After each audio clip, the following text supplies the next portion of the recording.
아멘. 주기를 통해 기도의 원리가 무엇인지, 이 기도를 통해 어떻게 하나님께 감사할지를 함께 살펴보고 있습니다. 먼저 예수님께서는 하나님을 영화롭게 하고 거룩히 여기며 그의 나라와 뜻이 이 땅 가운데 이루어지길 간구하라 가르쳤습니다. 그렇게 하나님 중심의 기도를 먼저 구하게 하신 이후에 일상의 삶에 대한 기도를 하라 하시는데요, 하나님의 백성은 하나님의 공급하심을 인정하며 그의 손에 의지하며 살아가라 라는 것입니다. 이어서 우리 주님께서 가르치신 기도는요, 그러한 현재적 삶에 관심을 가질 때 특별히 무엇을 보다 집중하라고 하십니까? 죄의 문제입니다.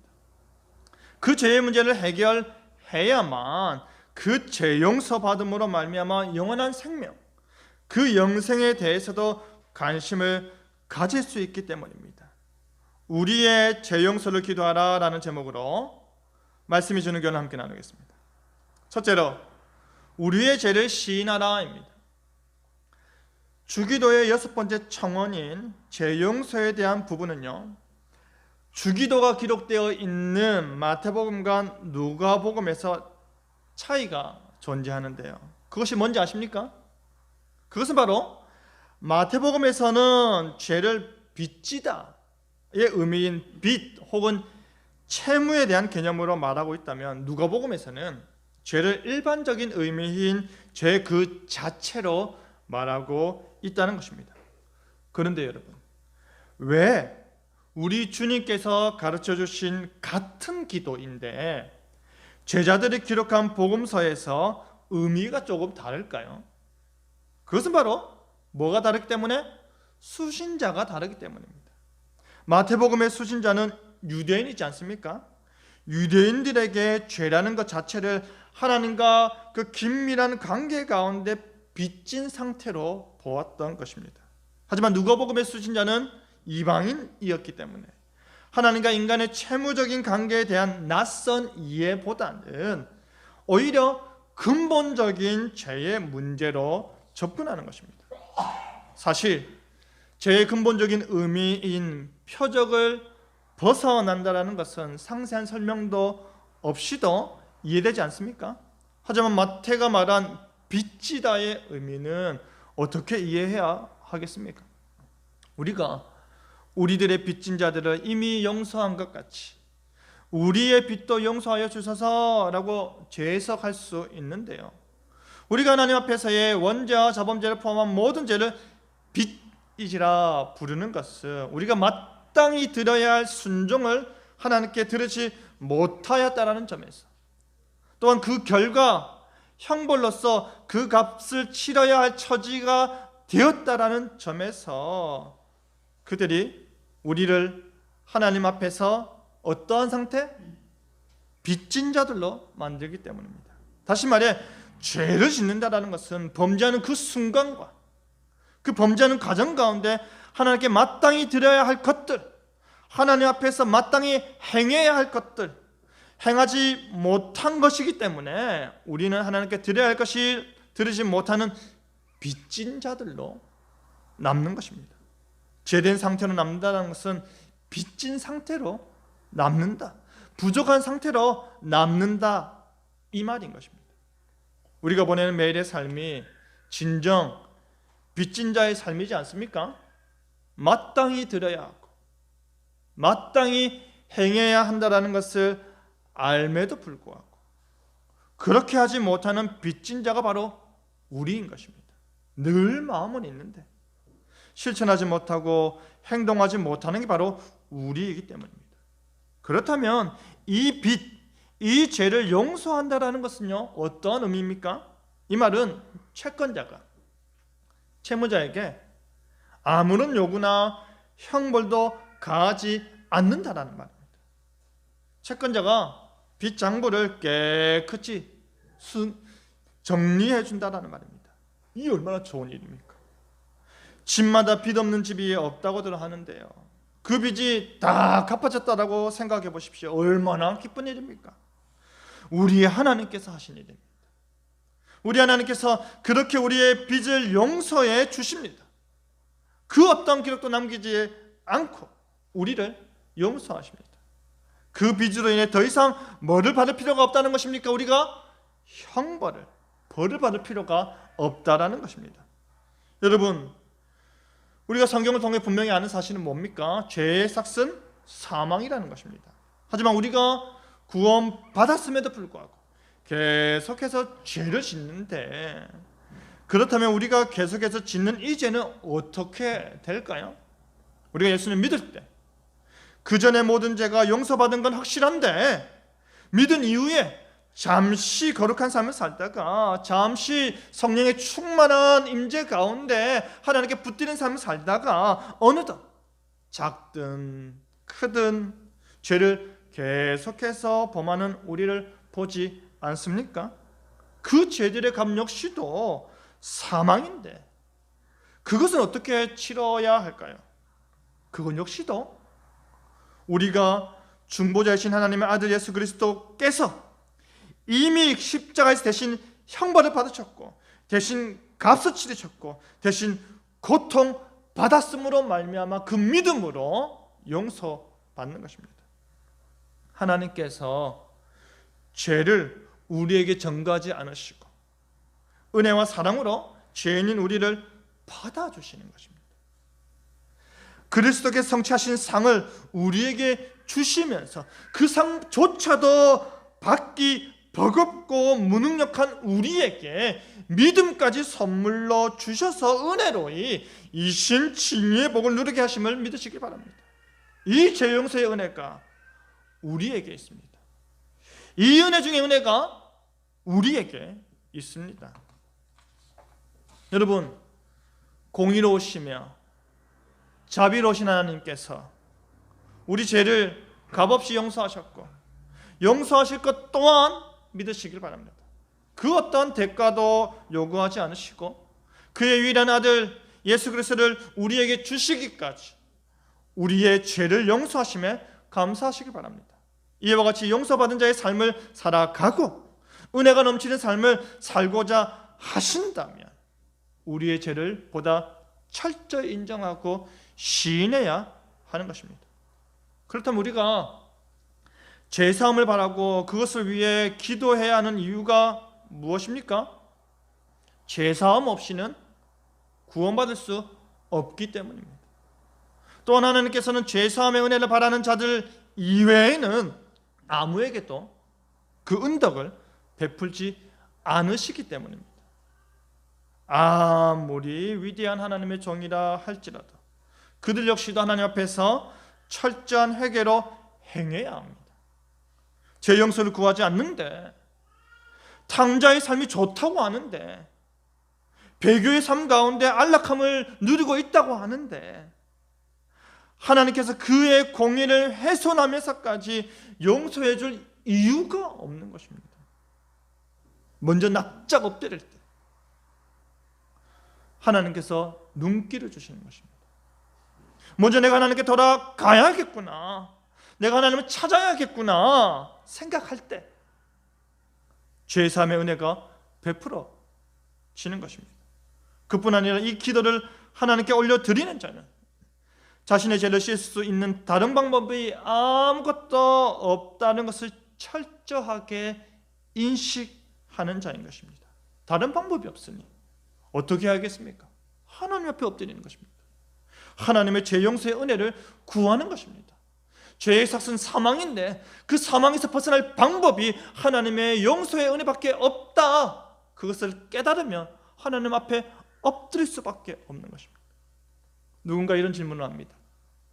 구원받았다라는 것은 이미 우리가 모든 죄를 용서받았다라는 말인데, 그러니 더 이상 이미 용서받은 것에 대해서 바라고 기도할 필요가 없는 거 아닙니까?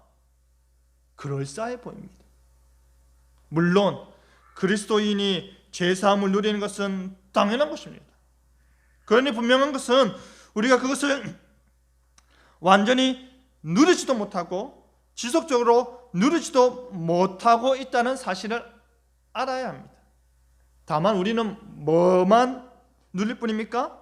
그 시작만을 누릴 뿐입니다. 무슨 말입니까?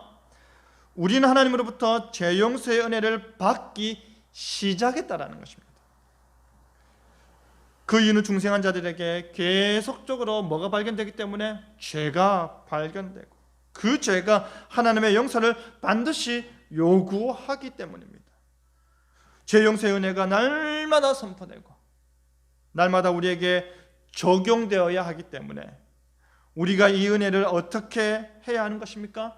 계속해서 사모해야 하는 것입니다. 매주의 죄를 고백하는 이유가 바로 여기에 있는 것입니다. 하나님께서 우리의 하나님이 되시고 우리가 여호와 하나님의 이름에 걸맞은 그의 백성이 되게 하시는 것입니다. 우리와 하나님과의 관계가 장애가 되는 모든 빚진 자들과 빚진 것들과 모든 죄들이 그리스도로 말미암아 완전히 제거되었지만 여전히 우리의 성화의 삶을 통해서 우리의 모든 자유의지를 동원하여 말씀에 순종하고 장차 우리가 범하는 죄들을 용서해 달라고. 하나님, 이 죄 때문에 내가 하나님께 은혜를 받지 못합니다. 이 죄 때문에 내가 하나님 앞에서 온전히 설 수가 없습니다. 이 죄가 내 마음을 너무 아프게 합니다. 하나님 마음을 아프게 합니다. 라고 간구해야 하는 것입니다. 사랑하는 성도 여러분, 우리는 죄인입니다. 우리는 우리의 힘으로는 하나님 앞에 설 수 없는 존재임을 시인해야 합니다. 오직 은혜로다. 오직 하나님의 자비로다. 그것이 우리 입술에서 나오는 말의 전부여야 할 것입니다. 죄를 시인하지 않는 자에게는 죄 용서가 없는 것입니다. 죄를 아파하고 슬퍼하고 미워하지 않는 자에게는 은혜가 없는 것입니다. 하나님께서 죄라 가리키는 것에 아파하고 후회하는 마음이 여러분에게 있길 바랍니다. 내가 오늘 나와 함께 낙원에 있으리라의 은혜가 진정 우리에게 주어졌다면 그 한편 강도처럼 하나님을 두려워하시기 바랍니다. 자신이 받을 죄값을 시인하시기 바랍니다. 그 한편 강도의 간절함처럼 하나님 나라에 임하실 때 자신이 기억되길 소망하길 바랍니다. 그 동일한 마음으로 소망을 품을 수 있음에 감사하며 빚진 자의 삶을 사는 여러분 되기를 바랍니다. 둘째로 이웃을 용서하라입니다. 주기도의 5번째 간청은 죄 용서에 대한 내용입니다. 그런데 예수님께서는 나의 죄를 용서하여 주시옵소서라고 말하지 아니하고 그 앞에 단서를 달아놓았습니다. 그것은 바로 우리가 우리에게 죄 지은 자를 용서해 준 것 같이입니다. 내가 내 이웃의 죄를 용서하듯이 나의 죄를 용서해 주십시오라는 말인데요. 죄에 대한 시인이 없다면 뭘 잘못했는지 말하지 않는다면 용서가 없는 것입니다. 잘못을 인정은 안 하고 용서만 구하는 것은 성경적이지 않습니다. 하나님조차도 우리가 우리 죄에 대해 시인하는 걸 원하십니다. 그리고 그 시인함에 바탕하여 뭐 하십니까? 용서하시는 것입니다. 부모가 되어서 그런 것 하나도 용서 못하나라는 말은 틀린 말입니다. 세상 법정도요, 자기 죄를 부인만 하면 괘씸죄로 더 무거운 형벌을 부과하지 않습니까? 잘못을 인정했을 때 그것에 대해 용서하는 것입니다. 하지만 잘못을 끝까지 인정하지 않을 때는 우리는 어떻게 합니까? 실제 생활 가운데 잘못을 끝까지 인정하지 않을 때 우리는 어떻게 합니까? 넘어갑니다. 그냥 넘어가는 것이죠. 넘어가는 건 용서하는 게 아닙니다. 나중에 그러했다는 것을 언급할 때 그걸 다 기억하고 있느냐라고 되려 따지는 것 역시도 자신의 잘못에 대한 아파하는 마음이 여전히 없는 것입니다. 누구 탓하는 것입니까? 상대방 탓하는 것입니다. 마지막 날에 최후 심판대 앞에서 우리의 모든 죄가 어떻게 나타납니까? 낱낱이 드러납니다. 출생과 동시에 죽을 때까지 지었던 모든 죄들이 낱낱이 드러납니다. 하나님께서 그냥 넘어가신 모든 죄들도 다 드러납니다. 그때 하나님 쪼잔하게 이런 것까지 기억하십니까? 라고 말하면 안 됩니다. 잘못은 본인이 해놓고서 남 탓하면 안 되는 것입니다. 용서가 없다면 사함이 없는 것입니다. 용서가 없다면 그 죄값을 그대로 치러야 정의가 세워지는 것입니다. 죄 용서는 죄사함의 절대적인 조건이라 할 수 있습니다. 그렇다면 여기서 우리의 죄 용서와 우리가 우리 이웃을 용서하는 것은 도대체 무슨 관계일까요? 이 관계를 밝혀내야 할 듯합니다. 그러지 않고서는요, 이 간청을 제대로 이해하기가 어렵기 때문입니다. 우리가 우리에게 죄 지은 자를 용서해 준 것 같이 라는 말은 이웃을 용서하는 것이 하나님으로부터의 죄 용서의 조건이 된다는 말인가? 아니면 주께 용서받은 자는 용서하는 삶을 살아야 된다는 말인가? 이것을 우리가 따져보아야 하는 것입니다. 여기서 한 단계 더 들어갑니다. 마태복음 5장 24절에 예물을 제단 앞에 두고 먼저 가서 형제와 화목하고 그 후에 와서 예물을 드리라. 마태복음 11장 25절에 서서 기도할 때에 아무에게나 혐의가 있거든 용서하라. 그리하여야 하늘에 계신 너희 아버지께서도 너희 허물을 사하여 주시리라. 이 말씀을 기억하시길 바랍니다. 이 말씀은요, 유대인들이 이해하는 것처럼 내가 용서를 받으려면 타인을 용서하는 일이 조건으로 혹은 공로로 선행되어야 한다라고 볼 수 없습니다. 죄에 대한 신이 없더라도 우리 편에서는 어떻게 하라는 것입니까? 용서해라. 그것이 하나님이 원하는 바요 이웃 사랑이다라는 말입니다. 하나님께서도 즐거이 우리를 용서하는 그 길이라는 것입니다. 먼저 하나님께 용서받았으니, 너가 하나님께 용서받았으니 용서하는 삶을, 그 용서받은 상태로 너도 용서하는 삶을 살아라 라는 말입니다. 제 용서에 대한 기도는요, 이미 구원받아 의롭게 된 하나님의 자녀들이 스스로가 죄 많은 이 세상에서 하나님의 온전하신것 같이 온전치 못하고 마음과 뜻과 정성과 힘을 다하여 하나님의 그 아버지의 사랑하지도 아니하고 하나님의 택한 백성이요 거룩한 백성이요 제사장 나라로서 살지 못한 그 상황을 뼈저리게 인정하는 것입니다. 하나님께 무한한 빚을 진 의인이라는 죄인이 성화의 과정에서 실현되어야 할 용서의 청원인 것입니다. 이미 그리스도 안에 나타난 의를 획득하여 용서받은 자가 하나님 앞에서 용서를 구할 때 어떤 자세로 서야 할 것인지를 강조하고 있는 것입니다. 내가 먼저 너희를 용서하여 주었듯이, 내가 먼저 너희를 용서하여 주었듯이 너희도 너희 이웃을 용서해라 라는 것입니다. 왜냐하면 이웃을 사랑하는 것이 하나님의 뭐이기 때문에? 하나님의 뜻이기 때문입니다. 이웃에 대한 죄 용서가 결단코 공로로 내세워지지는 않습니다.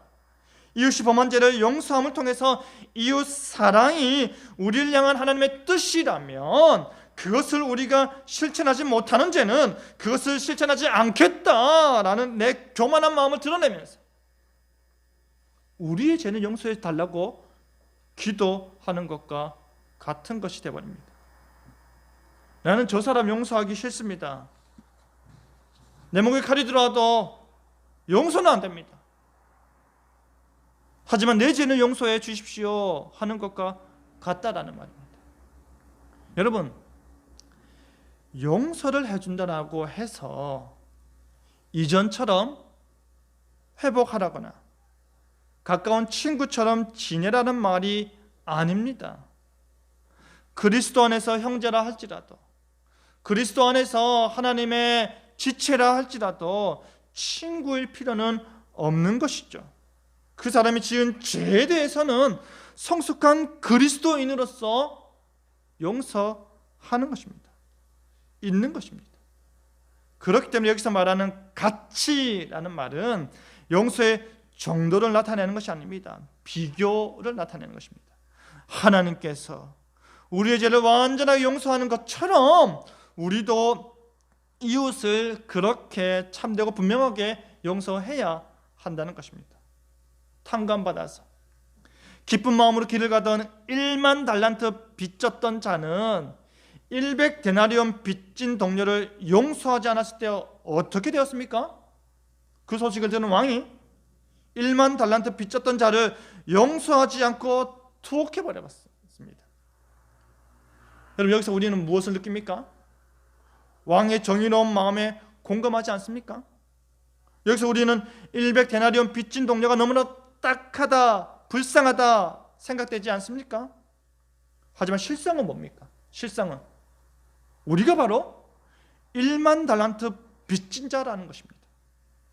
우리가 도저히 갚을 수도 없는 엄청난 빚덩어리를 껴안고 사는 자입니다. 탕감의 은혜를 받은 자가 또 다른 탕감의 은혜를 베풀지 않는다라는 것은 지극히 이기적이고 배은망덕한 행위인 것입니다. 예수님께서 이 비유의 끝에 말씀하시기를 너희가 각각 중심으로 형제를 용서하지 아니하면 내 천부께서도 하나님 아버지께서도 너희에게 이와 같이 하시리라 하셨습니다. 주기도의 내용과 일치된 설교임을 기억해야 합니다. 우리가 우리에게 빚진 자들을 사하여 준 것 같이 우리 죄를 사하여 주시옵소서. 우리가 죄사함을 위해 어떻게 바르게 기도할 것인지를 알려주는 것입니다. 참된 믿음과 참된 회개의 자세로 하나님께 나아가게 하기 위함입니다. 참된 믿음과 참된 회개가 이웃 사랑에 대한 증표로 나타나는 것입니다. 우리가 우리 이웃을 용서함으로 인해서 그 마음이 어떠한지를 알 때 용서하신 하나님의 마음을 조금이나마 우리가 이해할 수 있는 것입니다. 그뿐 아니라 우리가 참된 용서의 은혜를 받게 될 것을 믿어 위로를 얻게 되는 것입니다. 우리의 죄 용서는 하나님께서 우리의 죄를 용서하셨다라는 하나의 증거가 되기 때문입니다. 하나님이 나를 용서하셨으니, 이 큰 죄를 용서하셨으니 나도 내 이웃의 저 작은 죄를 용서하리라. 내가 저 이웃의 작은 죄를 용서함으로 말미암아 내가 하나님께 용서받았다, 하나님께 은혜 받았다라는 그 증표가 나타난다라는 말입니다. 비록 우리의 용서가 하나님의 용서와 같이 완전하지 못하다 할지라도 우리가 순종하는 마음으로 성실하게 다른 사람들을 용서하는 것입니다. 여러분, 하나님의 구원을 받은 백성은 매일 죄를 범하기에 사죄의 은총도 항상 필요합니다. 우리가 은혜로 구원을 받았기에 은혜로 죄 용서 받았습니다. 1만 달란트 빚진 자의 잘못이 뭡니까? 1만 달란트 빚진 자가 기쁜 마음으로 길을 가는 가운데 그의 잘못이 무엇입니까?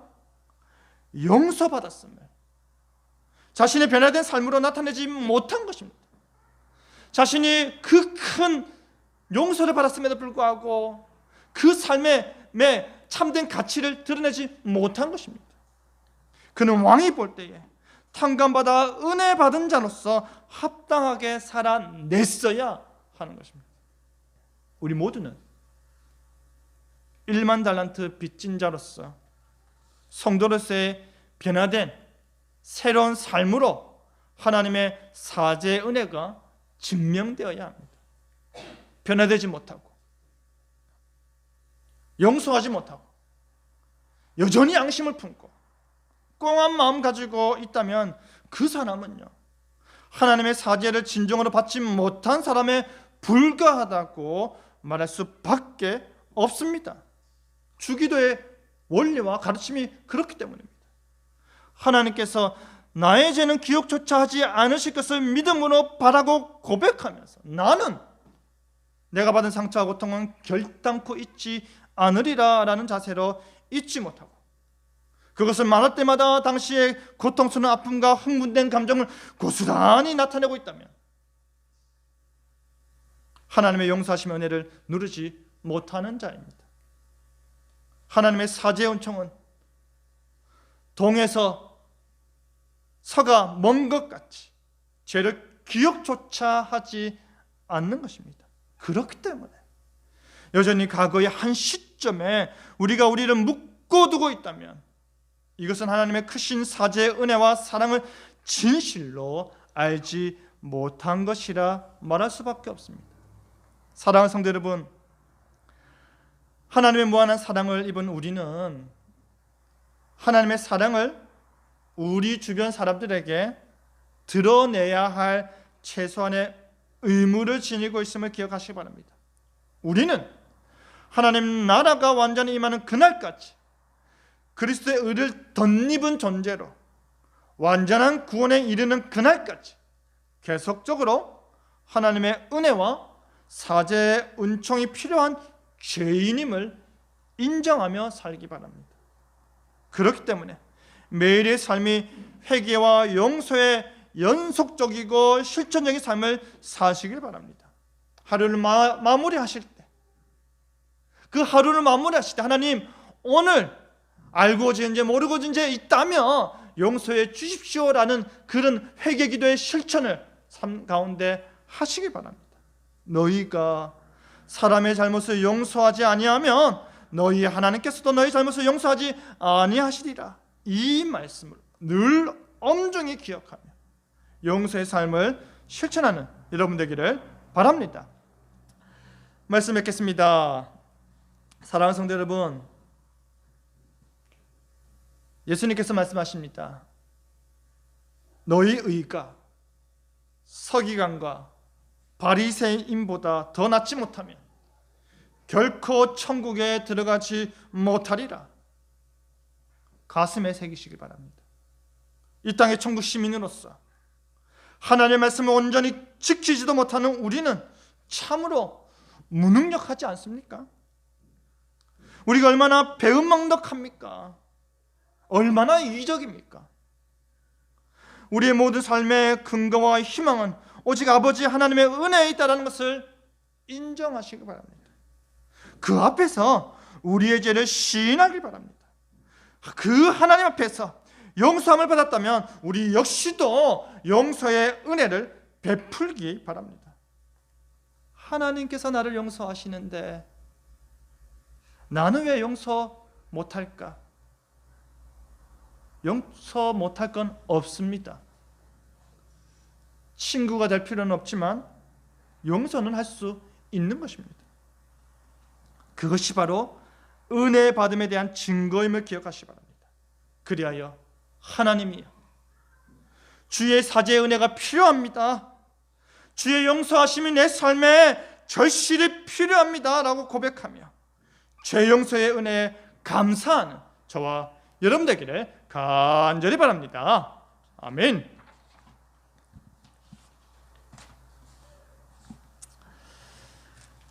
말씀에 화답하여